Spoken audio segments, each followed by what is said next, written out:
Here we go. Let's make it a good day. We do it our own way. Let's make it a good day.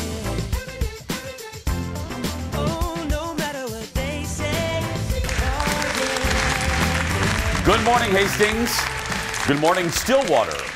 Good morning, Mukilteo, Washington. And good morning to you. Welcome to the Jason Show. I'm Jace. Please say hello to my sidekick sister from another mister and J.C. Penney's Employee of the Month, Kendall Mark. Jacques Penney. Jacques Penney. Hello. How you doing? Good. Those Washington towns, man, cool names. Mukilteo. I love that. Hello, Mukilteo. I could say that all day. Where are you from, Jace? Mukilteo. Duh. It's like where our buddy Shane Stroud, the original sidekick here on the show. Yep. She's from a beautiful place called Waka Waka. Waka Waka, Washington. She's not actually from a town called Waka Waka. Nope. You just call it that. Wenatchee. But I couldn't pronounce it at first, so I just said Waka Waka. Waka Waka, Washington. How you doing? I'm good. How was your hotel? Yeah, here's the deal. If you missed the show yesterday, I'm involved in, well, I have a radio show other than this show, Jason and Alexis in the Morning on My Talk 107.1. It's the only pop culture talk station in the country. And for 11 years, the bosses, who obviously hate us, make us do things out of our comfort zone to raise money for charity. One year, we joined the military. Take a moment and just think of this in the military. We ran a restaurant. We put on a musical in 4 days. We did stand-up comedy. We did art one year, all nudes. And then this year, we are running heavy equipment. It's called Project Down and Dirty Construction. And we are in Hastings, Minnesota at a place called Extreme Sandbox, where you're basically a kid. You get to move, you get to use bulldozers and backhoes and front hose and I don't even know what those machines are, but side ones, and all for charity. And listen to this. I love starting the show out with great news, and I mean this. I know it's hard to tell when I'm being goofy and sarcastic. Our charity for our show that Kendall, you're visiting today, aren't you? Tomorrow, today. It's called Crescent Cove, and it's one of 3 hospice for children, providing them a wonderful experience as they deal with life-threatening conditions. And when you meet these kids and you hear the stories of these families, it'll break your heart. But this place is just full of angels, and we're raising money for them because they don't charge the parents anything, and it's expensive. It's like $900 for a family for one weekend. I've been doing this for 11 years with these charities. In one radio show, Kendall, and I'm going to try to say this without crying, one radio show, 6 to 9 a.m., we raised over $22,000. One show within 3 hours. And I know there's a lot of crossover. People that listen to the radio show watch the Jason Show. If you're one of those folks that donated, God bless you, and thank you so much. I cried. They called me in the car. I had to leave the show a little early to get here to our studios in time. And they called me screaming, "We did it!" We set like a fake goal of 20,000, and we blew it out of the water. Blew it out of the water. People were donating in honor of their moms, and just knowing that you're helping these kids, you know, if they're facing the end of their life, you're giving them a little bit of paradise for a couple months, maybe a year, and you're letting these parents have a respite so that they can nourish these children. And it's a wonderful place. There's only 3 of these in the country, and we have one of them here in the Twin Cities. So if you plan to donate, thank you in advance. God bless you. You go to mytalk1071.com. I'm sorry, Ted, I should have. Anyway, we'll put it on our Facebook page, mytalk1071.com. Click on Project Down and Dirty and then Team Jason and Alexis. It takes a minute and a half to donate. And it's also a competition between the shows. And I don't know if you know this about me, but I'm very competitive. So I want to wipe the floor with the other shows. So if you want to donate right now, thank you. So I can go back and say, the TV audience is great too. And you are. So let's get started, everybody. It's time for the hot dish. Here we go.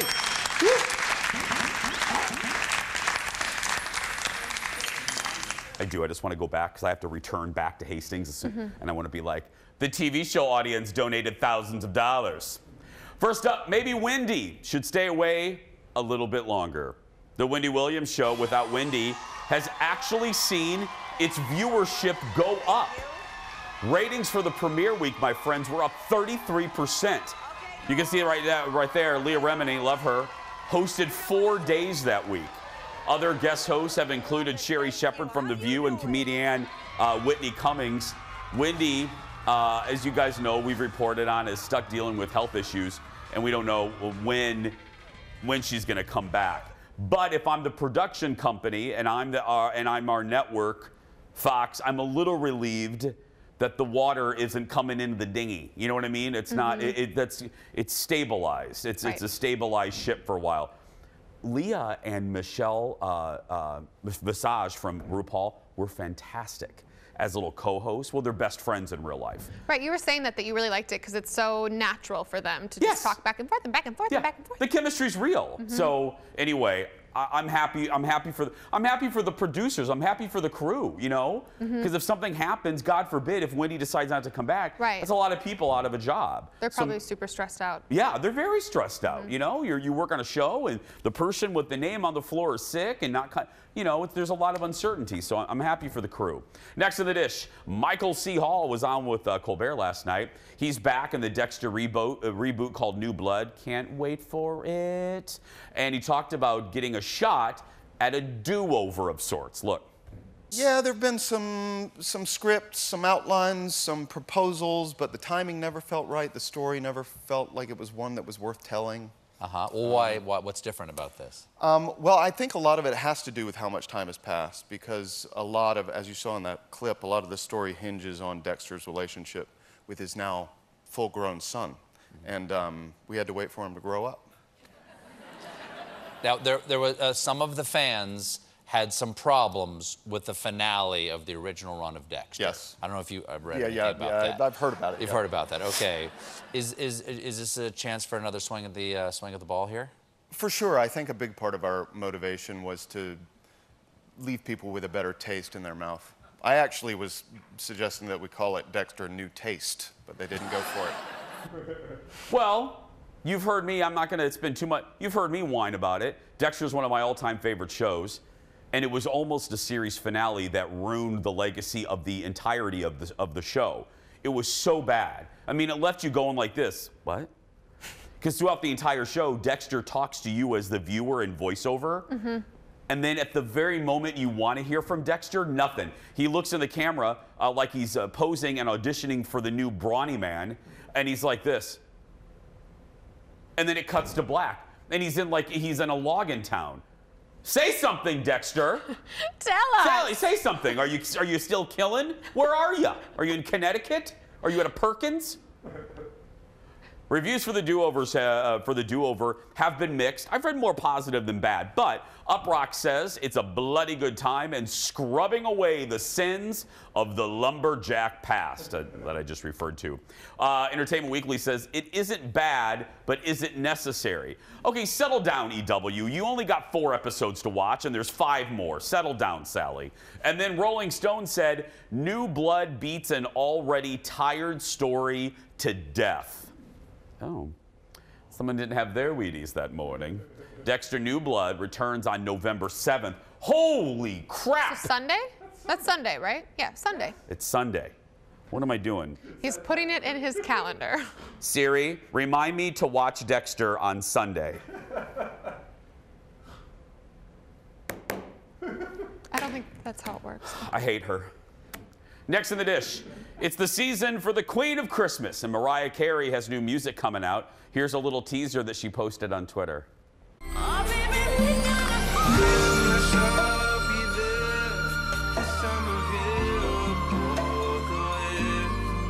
gotta fall in love again at Christmas time. Angels in the sky, shining on us, let's keep our blind. We gotta fall in love again. What? No. No.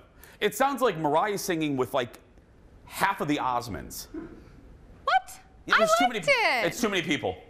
Too many people. Just give me Mariah and I'm a Christmas sorry. tree and a microphone. Because this is called Fall in Love at Christmas and features Khalid and Kirk Franklin and then Donnie and Marie and Larry. It'll drop on Friday, and Mariah also has a new Christmas special coming to Apple TV Plus. And y'all know how much I love Mariah's first Christmas special on Apple TV. The lady. It was delightful. It was so Mariah. So good. It was on fire. But that song, no. I'll listen to it again. I'll wait. You know me, I want to be fair, and I love Mimi. But I don't liked like it. You liked it? I did. I liked the. It's like it's nice. I don't even know what you just did there. I liked it. I liked the little the syncopation, and I liked it. That's not even a word. Whatever. Yes, it is. Is it a word? Yes. Oh.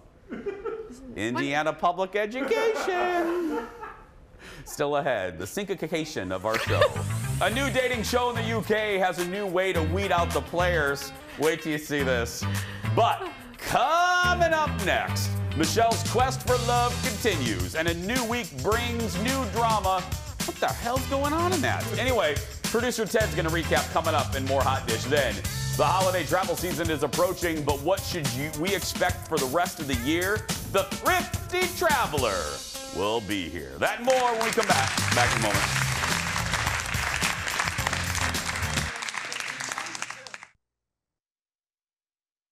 You're telling me that we're in the same league, and I'm like, we're not even close.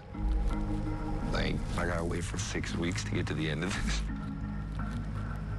Really felt like it would be a stronger group of guys. As the nationwide search, where they at?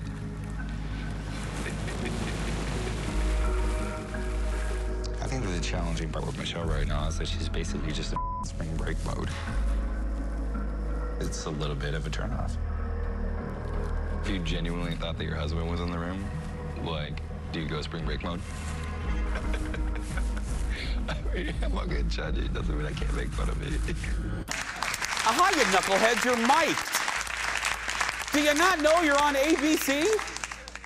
Hey, welcome back. Jamie, not making any friends this week on The Bachelorette. He went off after not getting the group date rose, and things did not get any better for him. Michelle was all business this week as she continues to sort through her suitors. Real connections were made, villains were revealed. And that means, once again, it's time for 22% of America loves Ted. His poll numbers keep dropping. I'm sorry. Joining us now from Bachelor Nation headquarters / our control room is producer Ted Johnson. Good morning, Ted. Good morning. You revealed Jamie last week to all of us that don't watch this horrible show as the villain. Well, what's happening in that clip? So the group date had just ended, and he was so confident. He's like, "There's no way I'm not getting the group date rose." He obviously doesn't get it. So he's talking to a producer there. Yeah. And so he pulls the producer aside and says what he said there, and then that's sort of foreshadowing what's to come. We have. Last week he said that there were people talking about her and Joe. Well, there weren't, so he's just stirring up drama. So then she called him out on it in front of everyone, and he sort of got real shady, and she eventually sent him home. So we see Jamie get in the heave-ho. So the next time, what you're telling me is, the next time, is this right here? Is this it? So this is Jamie trying to explain himself. Oh, no. Obviously, the teacher in her is not buying any of it. No. And he's sort of, squirming, and she's just like, deadpan, you're gone. So you're telling me the next time we'll see him is on Herpy Island or whatever that other show is called. Definitely going to be on Bachelor in Paradise. Perfect. Now, am I reading this right here? There was a Top Gun themed group date? There was. So, Top Gun, that's been supposedly coming out for like the last 3 years. And so here they are, Top Gun. And it was a competition amongst the group date. But obviously it comes down to two guys who've been feuding this whole time, that guy and that guy. That's Peter right there. Remember last week there was more drama. They were yelling at each other. Well, Will got this He got this bomber jacket as a trophy for winning the date. He got the trophy. So there's the bomber jacket. Okay. Well, Peter right there doesn't like that. And Peter thinks, you know, I gotta take Will down. So on the cocktail portion of the date, Will had his one-on-one time with Michelle, and then this happened. Jackie. Peter, bro. What are you gonna say, huh? Nah, bro. I think it looks better on me. I have to go rock it for a little bit. No way. Peter. Oh my God. Yeah, he's a dog. Why? Why though, man? Will's hysterical. He's irrational. He came at me. He started with me. The jacket is a symbol of the disrespect that I continue to get. So, the dude's gonna get a little taste of his own medicine, and I had to put him in his place.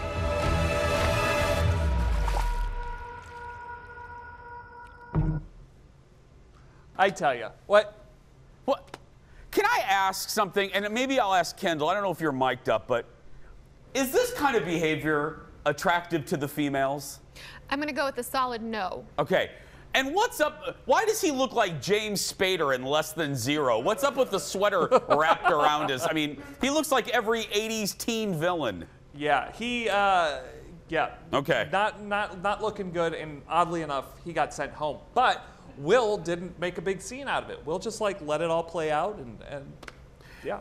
Michelle and Rodney went on a one-on-one date. Well, tell us about that. So Rodney, look out for Rodney. Rodney could be kind of a force this season.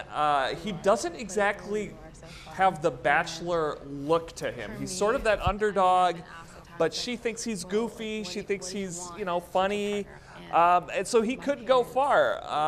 I don't see this happening, but, you know, they look very happy together. Oh, God. Ted, you're doing the good Lord's work here. Watching. I mean, you sincerely are watching the show for us. There's no way. Someone's got to do it. Yeah, you know, I'll call Kim Jong-un and see if I can get you a bonus or something. Thank you, buddy. Thank you. I'm serious, though.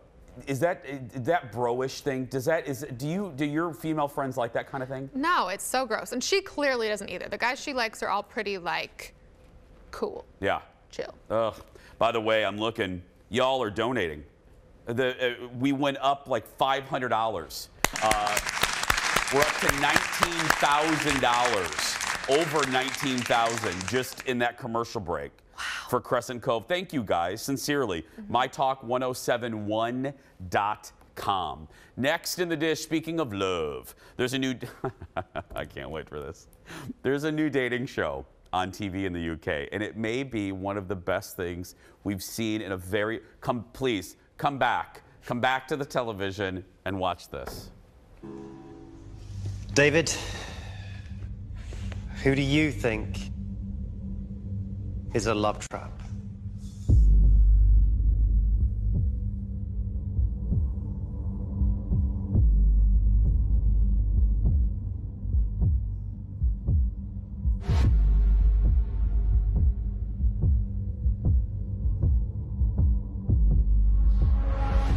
Sheree.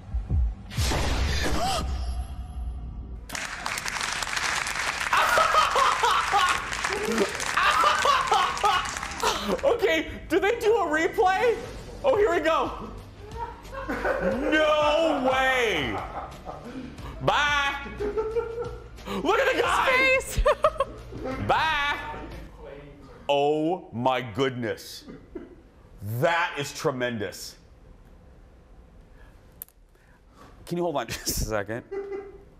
I'm gonna call Mim. I want to see if we can get a trap door installed under you. I knew you were going to say that. No, it's all right. Over it. Oh, Kendall, bleep. I knew it was my last day. Oh, that is, how great is that? That's horrific. No, it's fantastic. No, it would be funny if women got to push that button, not men, because there's a lot of men I would throw through that trap. Oh, absolutely. Everybody for the Bachelorette. I don't care what gender we're dropping. I just think that's hysterical. I just think it'd be better with men. I do too. I think everybody on the Bachelorette show should, right there. The show's called The Love Trap, and the dater starts with 12 women, 6 of whom are only in it for the money, and by the end, at least one contestant goes through the trap door. You gotta love the Brits, you know? The American networks wouldn't have, well, Fox might do something. I can see that on Fox. We steal everything, like not Fox, but America in general steals everything. Oh, every kind, Sanford and Son, all the family, yeah. Everything. Next in the dish, soon we'll find out what exactly led to the infamous wardrobe malfunction at the Super Bowl halftime show. FX and Hulu are teaming up to launch an upcoming documentary that will dive deeper into the events leading up to the moment at the 2004 Super Bowl. Which we all know about now. Malfunction, the dressing down of Janet Jackson, will examine the racial and cultural currents that collided on stage and explore how it impacted Janet's career. I can save you time. She got the unfair slice of the blame. There you go. Now you don't have to watch it. It will debut on November 19th. Good. I'm glad. Put it under a different lens. You know, Justin got celebrated and was like, hey, let's give you a #1 hit. You're cool. And then Janet was vilified. We've talked about that impeachment that we've been watching on FX lately. Yeah. And I'm on the episode that they call, it's something about getting rid of Monica Lewinsky, essentially. And it's really interesting seeing it from today's perspective of like the women are the villains, always. Yeah. Oh, Janet wanted that to happen. Right. Come on. I mean, really? She wanted that to happen. And Justin was kind of a bonehead afterwards, the way he handled it. Look, he has since, I should say, I don't want him to sue me, he's apologized, but still, it's just awful. Awful. We love you, Janet. Next up, it seems Chris Pratt is cornering the market on 80s animation characters. So a couple weeks ago, we found out he was going to be the voice of Mario in a new Super Mario Brothers movie. Pratt is getting ready to voice another iconic character, Garfield the cat.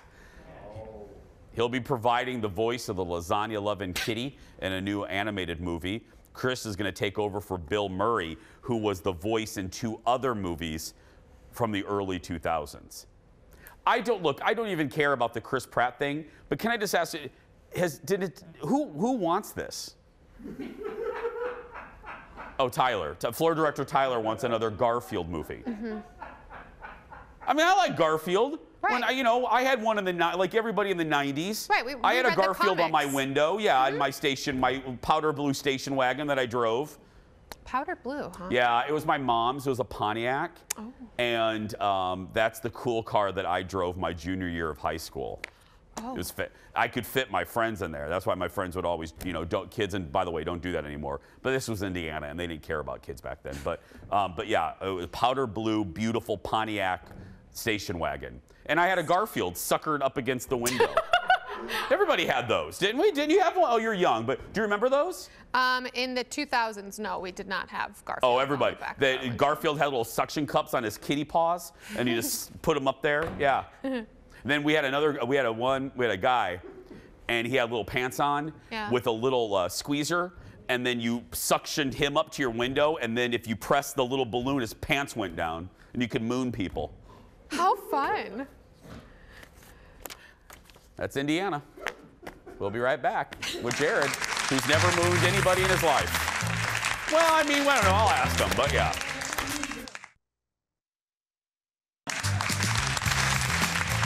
Welcome back, my friends. Don't worry, I'm not going to ask our first guest if he's ever mooned anybody like my little thing there. But anyway, he is my friend. I could, but the holiday travel season is approaching. But how will it look this year? And when, more importantly, should you guys book? Please welcome back to the show our good friend and yours, the thrifty traveler, Jared. Hi, buddy. Glad to be back. Glad to have you.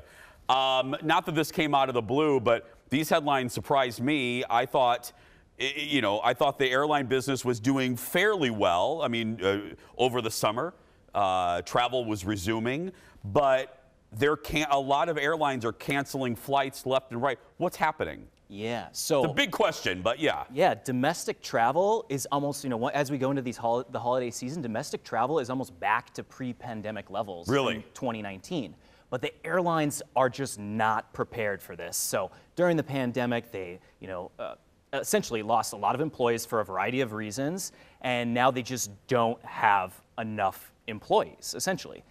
So then there'll be a big thing like American Airlines, like in Dallas, there'll be a big storm where normally they could absorb like the impact of all these events. Now they can't, and it will just completely destroy their whole operational structure. So just like the supply shortage of goods, it's not, you can't draw a linear line from one thing. It's a domino effect. Am I hearing you? It's not just one thing. It's the pandemic. It's lack of people. It's a couple things working against us, the consumer. Yes, yes. Okay. You mentioned Dallas this weekend. Was that a prime example of when the wheels just went off? The horrible analogy. Yeah, but you know. yes. I mean, American Airlines has had 2 instances in Dallas where they had either a big storm or high winds, and like they had to cancel 20% of their flights nationwide. 20%. That's what happened on Sunday with American Airlines. So I would, if one piece of advice, obviously all airlines, whether it's Spirit or Southwest, are making headlines with this, but as we go into the holiday season, especially if you're here in Minneapolis, maybe don't fly American. Okay, I was just going to ask you, that's one thing. Folks watching, they're hearing you, they trust you, they know that you are tuned into this. They are getting ready. I know I'm booking stuff right now. Should folks be worried? And if they are, what should they do? Fly some of the airlines that aren't making headlines. Okay. Delta is not perfect. I mean, they're definitely operationally have encountered some issues, but Delta's doing better. Sun Country. You have lots of great local options. That have big operations here. Just be prepared that you could have a cancellation. If your flight does get canceled, make sure you know your rights as far as if there's a cancellation, you are due a refund. In some instances, you might be able to get a hotel room. You're not due that by law. But we have a great post at thriftytraveler.com all about what to do if your flight gets canceled. So you can go there right now, thriftytraveler.com. It's right on our front webpage, and you can dive into that. I will say I was in the air. I was traveling this weekend with Delta, and I didn't notice a blip. They handled. They're not paying me, believe me. They seem to be weathering a lot. I mean, we've talked about this through various segments during 2020 and in this year. Delta seems to be doing a lot of things right. Is that continuing? Yeah, generally, but this weekend they could have a huge IT meltdown or something. Yeah. So I've just jinxed them, but yeah. Just be prepared. Go to the airport early. If you can avoid checking a bag, if you can get TSA pre-check to try to get through security faster, these things are going to make your life so much easier. Do you think they're prepared? Overall, not just Delta. Do you think... You're laughing. You have a sinister laugh, Jared. You're scaring me. There's a big mandate, a federal mandate for vaccinations that's coming up November 22nd for TSA. They have to all be vaccinated. And a month ago, only 60% of them were vaccinated. So if you think about a few days before Thanksgiving, there's going to be this mandate, and everybody who's not vaccinated won't be able to work. There could be some issues with TSA, but just, again, there might be nothing. But be aware of this. Watch the headlines. Go to the airport early. Go to the airport early. Yes. Yeah. Is it too late? Now let's get off scaring people. Because not scaring. We're doing a great job at that. Hey, we're giving them the information. I mentioned that I was booking stuff. It's not too late, is it? It is starting to get it's getting a little close. late. It's getting close. I mean, you can definitely go on, if you're doing Christmas travel or if you're doing, New Year's, into January. I mean, there's definitely a lot of good deals to be had. But the best thing is to be looking months in advance. And I know that's awful advice when you're thinking about right now, but always booking out as far as you can. You can already book into October, November, late fall of 2022. Well, let's talk to the people that are planners. In a perfect situation, in a perfect world, when would you tell folks to start booking their holiday plans for 2022? What month is a good month to start looking at that? So I would start 11 months out, go onto Google Flights, set up some Google Flights price alerts, and watch it for, if you start looking 10 or 11 months out, you can be watching those fares and see what they're doing for 3-4 months. And if you see a big price drop, you'll get an email alert, and then you can book. I know it takes a lot of work to be thinking that far ahead, but if you're a big planner, that's the key to booking the cheapest flight possible. And we're talking, if you do that, it's a lot of work and a pain, but you could save hundreds of dollars if you put in the time. Am I right on that? Yeah, I mean, you can save as much as $1,000 on an international flight. So Yeah. it definitely pays to plan ahead for flights. Speaking of international travel, is it back? Is it back? Is it still hot? Jared will talk about that. Plus, he's here, and that means he's going to tell you the biggest deals. We'll reveal those deals and more when we come back. Back in a moment, friends.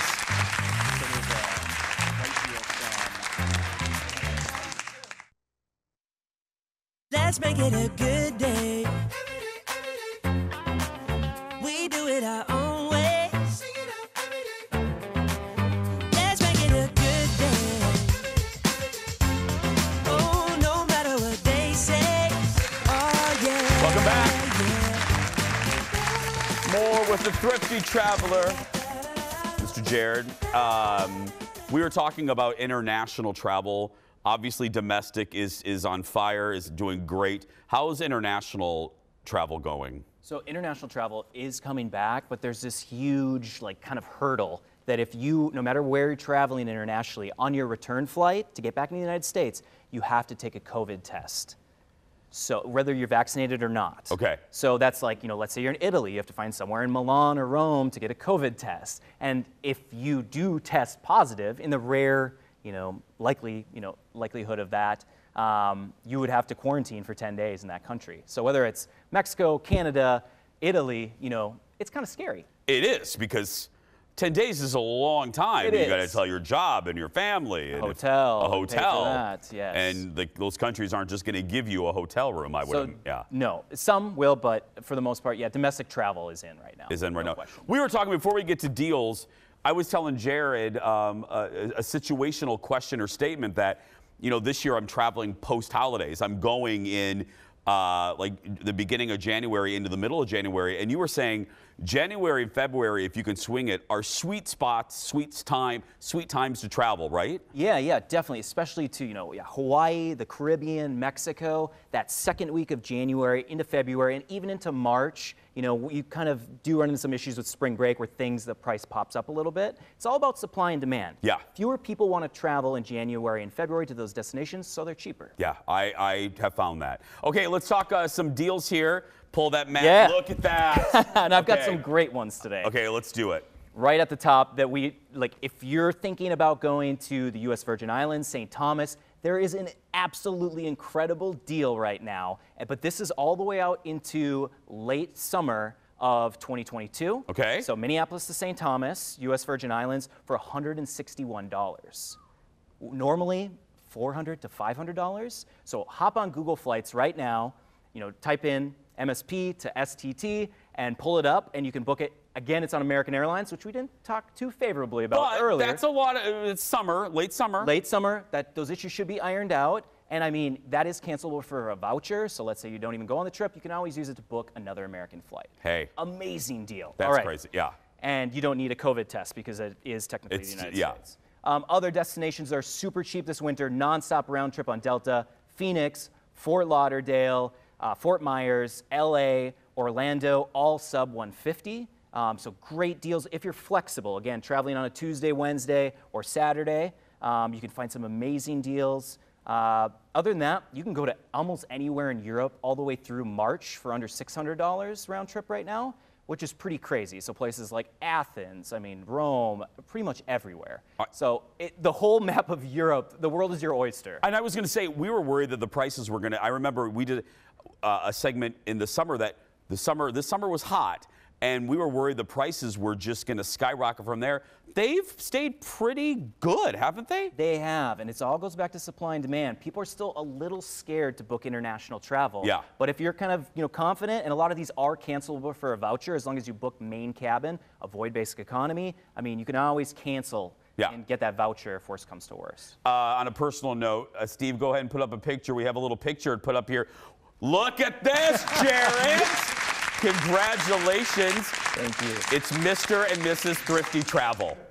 Yes, slightly terrifying, but we are so excited to start creating some family travel content. Oh, is that seriously? That's what I can't wait. I was telling Jared's flying around in first class and living the young single couple life, and now you are going to be needing bassinets. You're going to be needing places with like bibs.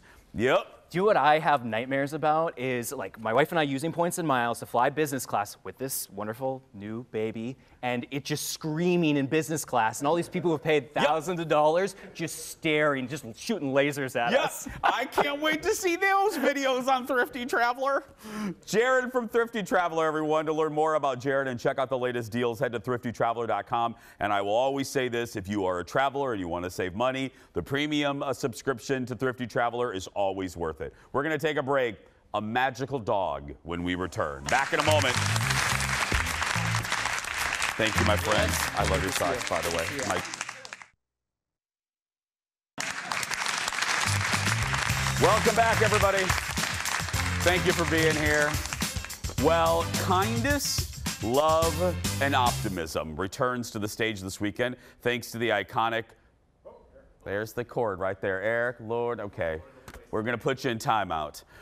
Thanks to the iconic red-haired orphan named Annie. The show opens at, oh, you know how much I love the Children's Theater Company in Minneapolis. On Sunday, featuring a cast of kids and adults and a pair of talented dogs in the role of Sandy. Here with one of the dogs is animal handler and trainer, Tyler Garksta. Hi, Tyler. Hello. Welcome. Oh, Sonny, I'm sorry. Hi, sweetie. It's okay. It's okay. You're okay.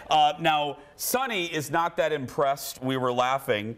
Tyler said not to be offended because Sonny's been on Broadway. This is Hooterville television for Sonny. I mean, I wouldn't say that. No, you can go ahead and say it. So I got just a general question. Of course. What goes into preparing a dog like Sonny for Broadway? Because correct me if I'm wrong, Sonny was a rescue, right, Tyler? Absolutely. So I'm lucky enough to work for a guy named Bill Berloni, who trained the original Sandy in the original production of Annie in 1976 at the Goodspeed Opera House in Connecticut. Are you kidding me? Yeah, oh absolutely. my goodness. So he's actually the only Tony winner that's an animal trainer in history. We're already boring. I mean, she just knows how to relax, you know. So I didn't mean to interrupt. So you work? No. So I work with Bill Berloni. And he is absolutely incredible. And so he's been training Sandys for, I think the 50th anniversary is coming up in 2026. And it's all him. It's all Every him. Sandy's his. It is, and they're all rescues. Bailey, our other dog who's with us, is also a rescue. But Sunny here, she was adopted for the last revival of Annie on Broadway in 2012. She was a street rescue from Houston. She was literally minutes away from being euthanized when Bill found her. Are you serious? Literally on the table to be euthanized. No! I'm serious. And then maybe a year later, her face was in a billboard in Times Square. It's incredible. I can't believe, from the table, I mean, not being graphic, but that's the situation. Literally. To a publicity photo on Broadway. Isn't that amazing? Being on the Tony Awards with Neil Patrick Harris licking his face during the Tonys, you know. Just like living the best life. Oh my goodness. In the world. So with a rescue, with a dog that's, you know, in their teen years or whatever. Sure. How many hours in general do you have to spend with Sonny? So it's, you know, it varies show to show. Yeah. All of Bill's dogs, you're getting the sniff down. That's fine. I have a boxer and a French bulldog. Oh, okay. So okay. that's what, yeah. Lovely, lovely dogs. They're, well, on some days, Tyler, let's be clear. Yes. Those are definitely dogs with personalities, that's for sure. You're telling me, yes. You know, it depends show to show. So all of his dogs, whether it's Sandy or it's Toto or it's Bruiser from Legally Blonde or Winn-Dixie, the big doodle type dogs, they all know the same basic behaviors. And then we kind of do show specific stuff. So the basics probably alone maybe take like 6 months to lock in. What's Sonny's rider like? What are some of the demands? I don't even get to see it. You don't? You know what I mean? People ask me all the time, how much does the dog get paid? And I'm like, I don't know. More than me, you know? More than me, I know that much. Sonny, how's that contract for you? But how's that contract? Is it good? It's working out. I mean, Sonny, I'm going to have you negotiate my contract. How's that? Oh my gosh. Okay. Okay. Let's do. May we do a trick or something with Sonny? Do you mind? I could probably. I mean, I could get her to speak. Hey, let's do that. It's more than the that? producers can get me to do on some days. So yeah. Hey, Sonny. Speak. Oh, speak. Oh, that's a good girl. You want to speak? Oh, that's my girl. Speak. Oh, okay, Oh. okay. Good job, good job. How Nicely cute done. is Sunny? She's pretty cool. Oh, Sunny. She's cool. You may pay. Oh, please hi, do. Sunny. I hope you have a lint roller. I do. It doesn't Okay, matter. good. I've had pizza sauce. I had a guest almost anyway. Hi, There she Sunny. goes. She's going, yeah. Oh, well, there we go. Well, that's going in the open. I mean, what can you do? You know what? She's a guest and she can do whatever she wants. She can literally. This is fantastic. This is going in the promo reel right here. Sunny. Hi, Sunny. How you doing down there? How you doing, Sunny? Yeah. Oh, good girl. My Good girl, Sunny. goodness. So where's home for you, Tyler? Where? So I'm actually from Arkansas. I'm from right outside of Little Rock. And I happened to be working on the crew at the Arkansas Repertory Theater. And the first show I was working on was the world premiere of Because of Winn-Dixie, which Bill and his wife actually are the producers of. They own the rights to it. It's the first show that stars a dog. Because you don't do, dogs aren't your only specialty. Tell the folks the other animals that you train. So, so Bill probably has like 5 or 6 handlers that work for him. Okay. And at his house right now, he has 25 dogs. Okay. He has 2 horses, a donkey, 2 pigs, 2 geese that were also on Broadway, a rabbit that was on Broadway, and a macaw named Kevin.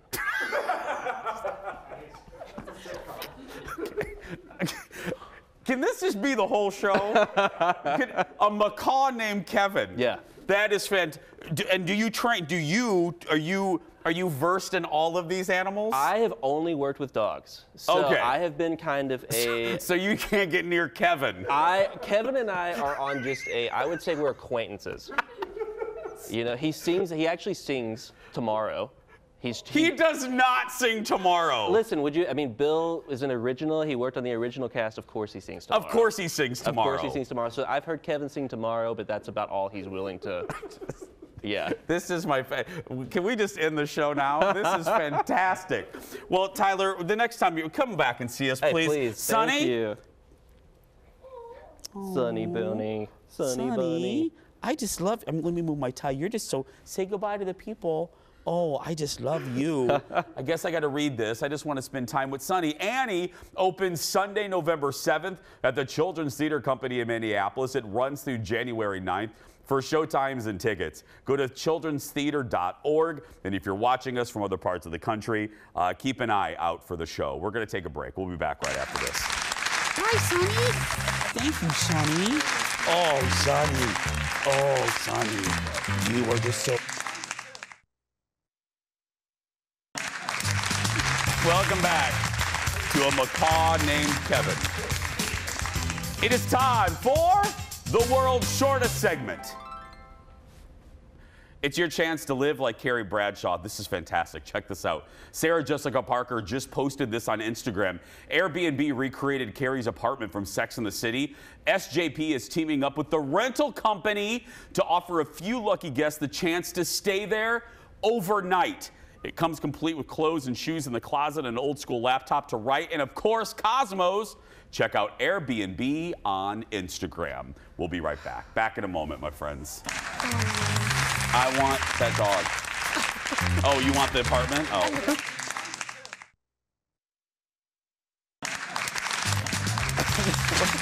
Welcome back. I love my coworker so much. Kendall joins me again. Ladies and gentlemen, it is time for the surprise goodbye.